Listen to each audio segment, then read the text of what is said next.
और इस वक्त बड़ी खबर आ रही है, भारत और अमेरिका के बीच ट्रेड डील पर बात बनती हुई नजर आ रही है। आज दिल्ली में यूएस के चीफ नेगोशिएटर ब्रेंडन लिंच और उनकी टीम के साथ वाणिज्य मंत्रालय के अधिकारियों की बैठक चल रही है।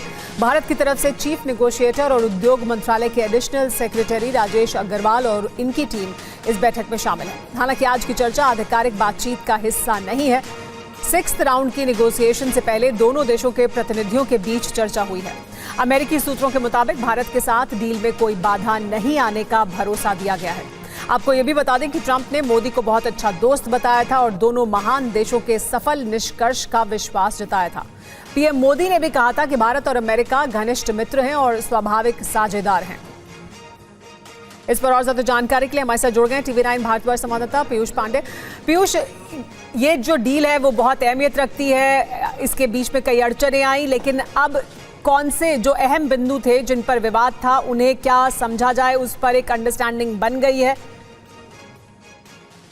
देखिए सुमेरा, जो 50% टैरिफ लगाए जाने के बाद भारत और अमेरिका के बीच वार्ता चल गई थी, वो अब नई दिल्ली में आरंभ हो गई है। यानी कि सकारात्मक पहलू जो आया सीधे तौर पर पहले राष्ट्रपति ट्रंप की तरफ से और फिर उसके बाद प्रधानमंत्री नरेंद्र मोदी ने भी उस पर अपना जवाब दिया और उसके बाद ये बैठक शुरू हुई।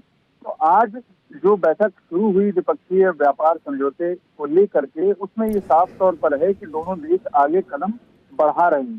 पहले चरण का जो BTA है उसको अंजाम तक नवंबर तक पहुंचाने का लक्ष्य रखा गया था और अब उसको लेकर के बात आगे बढ़ रही है। और दूसरी बात, जो 5 चरण पहले किए जा चुके थे, मीटिंग उन पर हो चुकी थी, उसके बाद 6ठे चरण की जो मीटिंग सितंबर में होनी थी वो टल गई थी और अब उस 6ठे दौर की चर्चा पर भी बातचीत आगे बढ़ रही है।